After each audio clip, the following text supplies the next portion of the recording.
qu'aujourd'hui, vous voulez changer l'histoire. Vous allez changer l'histoire par rapport à quoi?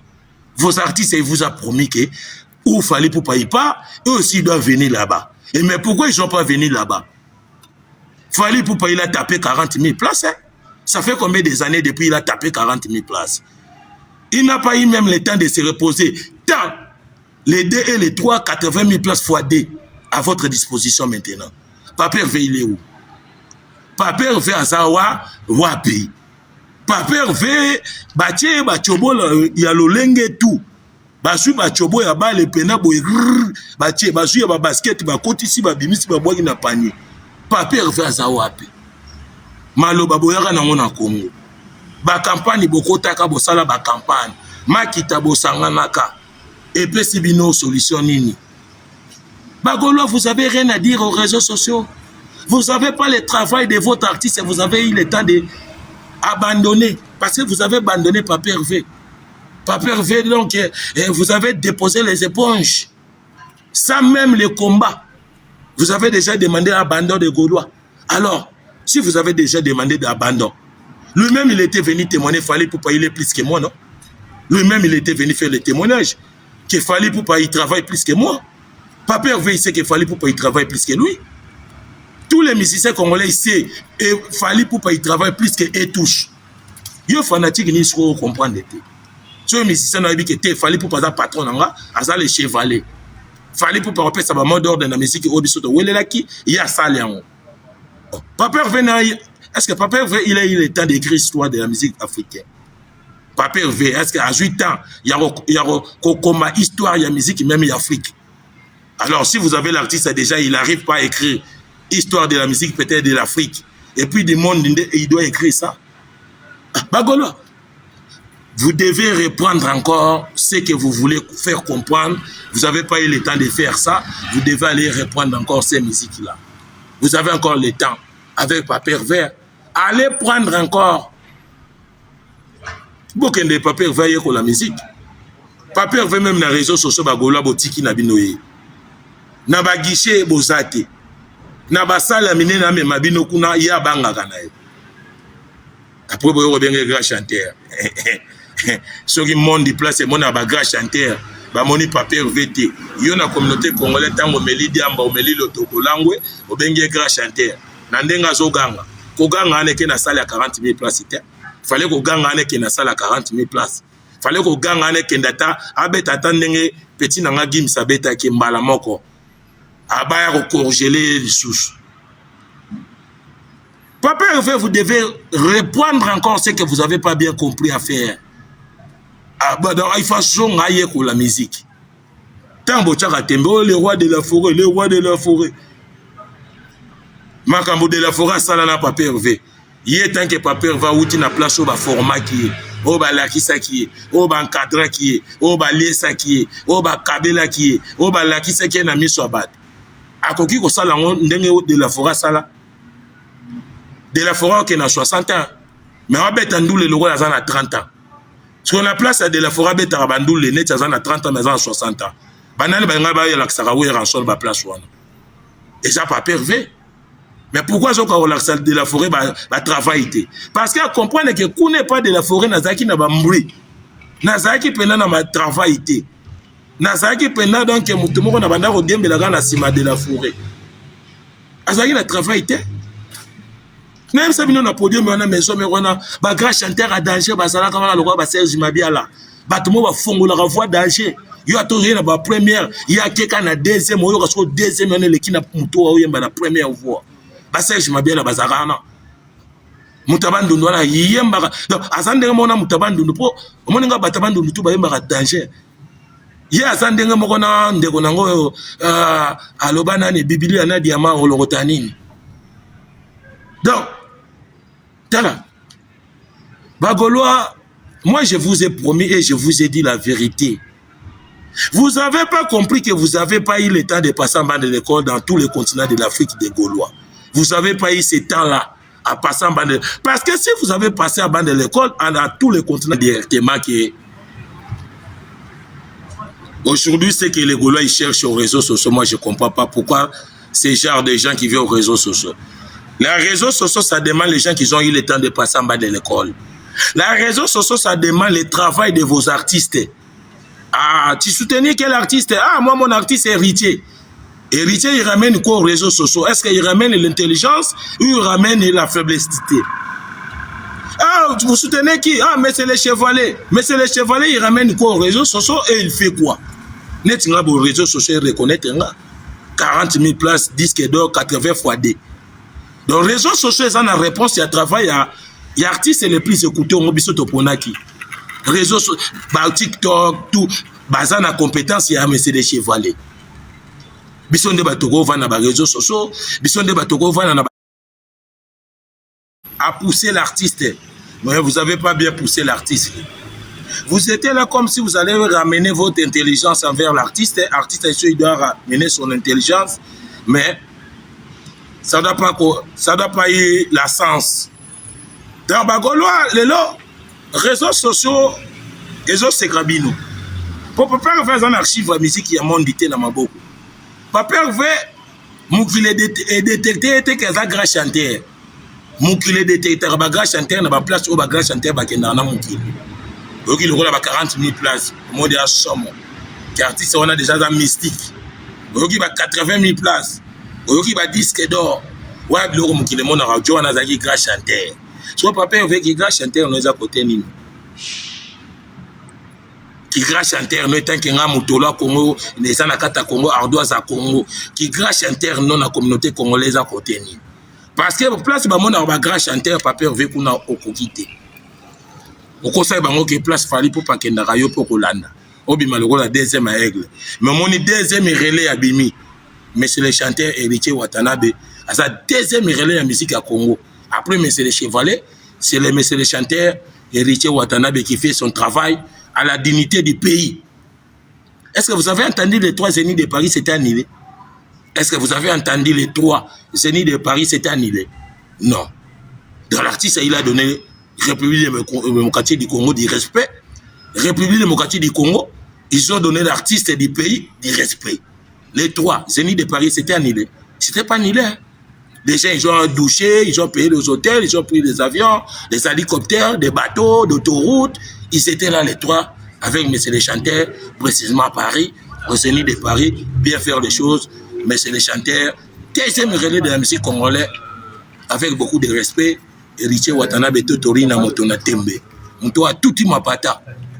Na minito a tiki papier fait musika. Na minito héritier Watanabe a travaillé pour les papier fait. Na minute papier va subir ba conséquences. Déjà les là qui les 3 zéniths de Paris ba les là qui terre. Papier va qui magina à Londres. À cause de Londres ko tout malade déjà kuna. Na ba londonais ko tout ba lukaye déjà ba kangaye.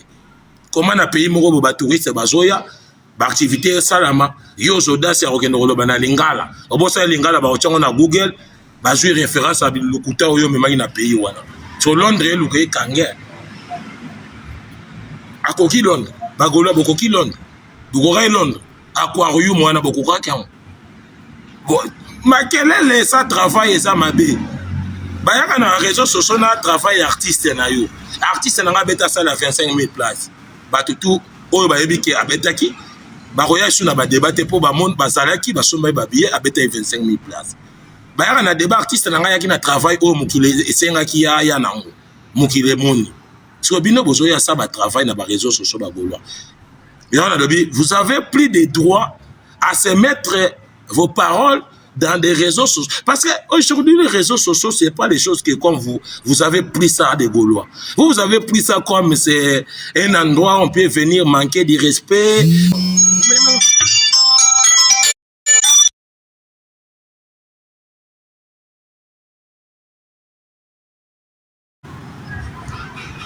Banani babetaki sous 40 000 places ou 80 000 places. Na ba pays obino bo vendre rabozana ba artiste. Ya on a le baki via pesi piniso kana kata Congo te. A pesi piniso partout dans le monde où il y a les artistes. Il y a pesi piniso wana. Bino ya Congo bokanga mikate ya pesi piniso fait gola te azaye moko te. Et fait gola kaka ye moko te ba pesi piniso. Ba pesi piniso na batutu ba yaki koloba ke baza bon. Place ba mona ba bon ba kete. Aigle azala ki wana. Voilà, après ces punitions partout dans le monde. Ils sont quand Maga a fait punition à Hervé Gola pour l'année. Pourquoi quand Maga a Hervé Gola a fait punition?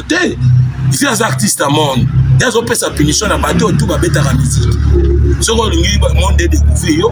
Il y a la place et qui est dans bateau, dans mon kili. Vous allez comprendre une seule chose des Congolais, mais pour comprendre, c'est pas facile parce que il y a d'autres Congolais qui n'ont pas eu le temps de passer avant l'école. Pour comprendre les choses, ça doit être avec beaucoup de difficultés. Ils ne doivent pas comprendre facilement parce qu'ils n'avaient pas eu le temps de passer avant l'école. Alors il y a des gens qui étaient eu le temps de passer avant l'école.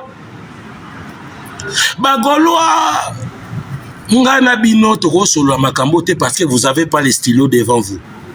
Vous n'avez pas la grandeur d'un artiste devant moi. Donc, il n'y a pas moyen, moi, je peux prendre le temps à bavarder avec des Gaulois parce que ils bavardent comme des cobayes. Vous savez, des cobayes, quand ils sont en train de manger, peut-être dans une forêt ou peut-être dans un endroit. Donc, ils sont comme ça, c'est chamaillard, ça mange. Ça, c'est des Gaulois. Des Gaulois, c'est honteux pour vous. Hein. L'artiste que vous avez choisi, il ne vous a pas montré sa grandeur. Il ne vous a pas montré sa grandeur. Parce que vous avez mais grandeur n'a pas la binoté. Vous forcez, mais vous avez l'obité. Vous n'avez pas place pour forcer parce que vous avez dindo. Et ça, les boulons, vous avez dindi na kwa obimate. Abangi na déjà que non, communauté congolaise boy ba peke non, il y a yebiki a ko pe sabino place obino bolinga te ya kende na bino. Ya ko kani. Abina beta na communauté congolaise na boy communauté congolaise pe ezanganga. Je vous ai dit, Papa Hervé, il n'était pas né au capitale de Kinshasa, il était né aux provinces de Kinshasa. Je vous ai dit que Papa Hervé n'a pas la compétence de ces pays-là dans sa main ou dans sa tête. Vous n'avez pas compris que Papa Hervé n'a pas la grandeur de ces pays-là. Il n'a pas la grandeur. Lui-même, il sait que je n'ai pas la grandeur dans ces pays-là. Dans tout ce que je suis en train de chercher, il n'a pas la grandeur. Bagolo Boya on appelle Sarabino Bardoise, na ba gomme, na ba effacer les tableaux. Boya na ba kaye na bino, na ba biki na bino. Nga na za professeur ya renseigner Bagolo. Bagolo nga na tangi na kisasa na ketanga na village natal la père na mère. Donc na za bona ko pesa papier ve cours. Na pese pena cours quoi, na pese latin, na pese maths physique, na pese biochimie, na pese pédagogie, na pese philosophie, na pese mathématiques, na pese anglais, na pese na za professeur ya Bagolo pe papier ve. Na tangi na kisasa na botami na kisasa na kesa ba finisha betide na nga na bandondo po père na nga sana Mobutu. Ya lengaki makamba balete. Tant on a beta bale na ok na chiki po na ye, fo na tika ga na chiki. Oui bata bandondo bata babiki. Balinko tanga 24 heures sur 24 heures. Balinko zana ba poste ba pouvoir ba bureau ba kokoma. Moi mon papa il était comme ça. Il m'a dit non, toi tu dois pas jouer le foot. J'essaie faisais ça. Non ça la foot, non ça la boxe, non ça la chic. Père na biso alingangi yango ta mona nga net na diable. Njo ande mwana Kongo moko bozana mabela Kongo na mutu. Papa Hervé na lobby ki abotama na boma mwanda Matadi azana compétence ardoise à Congo te na capitale ayaki koya kotala des artistes les plus fiables du monde. Mais c'est le chanteur Héritier Watanabe et mais c'est le chevalier Fally Ipupa.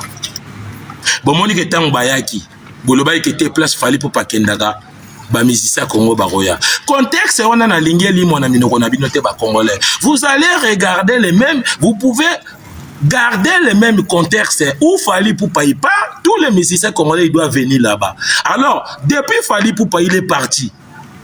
Quel artiste congolais il était venu encore? 40 000 places. On a eu quel artiste? Depuis M. le Chevalier, il a eu le temps de bafouer ça. 80 000 places fois 2. Depuis Fally Ipupa, il a renversé ça. Quel artiste congolais il est venu remplacer Fally Ipupa encore? Mais quand vous avez le travail devant vous des Gaulois, qu'est-ce que vous allez ramener encore aux réseaux sociaux? Parce que Papa Hervé, il n'arrive pas. Il n'est pas là. Fally Ipupa, il a pris son cerveau. Aigle, il est en train de marcher avec son cerveau dans sa poche. Papa Hervé, Fally Ipupa, il a pris son cerveau. Papa Hervé, il n'arrive pas à s'exprimer. Papa Hervé, il n'arrive pas à écrire des bons tests. Papa Hervé, il n'arrive pas à sortir les albums, ça cartonne. Mais des Gaulois, qu'est-ce que vous faites aux réseaux sociaux? Allez reprendre ces musiques que vous avez eu l'état de précipiter, mais vous avez échoué sur ça. allez reprendre encore ces musiques-là. Pape Hervé, avant zonga na bomba mwanda matadi côté mutolo na yo ba puku balia na ba mi selekete na ba fourmi à Kisantu bomba mwanda, je vous ai promis que au Congo, si vous n'avez pas eu les stylos du pays ou les ardoises du pays, Pape Hervé, vous n'allez pas s'en sortir. Vous m'avez donné raison maintenant. Vous m'avez donné raison, les Gaulois. Ba Gaulois na luka bato balobaka pona makama Pape Hervé boyako na vale na chabino na ba poche. Hein? Pongam nazana clan musique monde na otambola nango. Mais c'est chevaleur ba bandundu. Yo za les boxeurs les plus rapides, joie clan musique monde tambola kanango. Ngam nazana clan musique monde na otambola na mnicho. Et via pesa ngango. Abi bandundu yo gardango. Yo za les boxeurs les plus rapides. Ya mabela Congo na kata Congo robeta, libanda Congo pozo beta. So ça va jouer au kana kata Congo. Te on a chaka bi na kata Congo te. Soko zo chabi na kata Congo libanda Congo pe il faut chabi. Soko za bon na kata Congo libanda Congo pe il faut za bon. Est-ce que Pape va za bon na libanda? Ou na kata Congo za bon? Ba question na ba réponse na bino na commentaire. Ba Gaulois, je n'ai pas le temps à perdre avec les gens qui n'ont pas eu le temps de passer à l'école, mais j'ai le temps à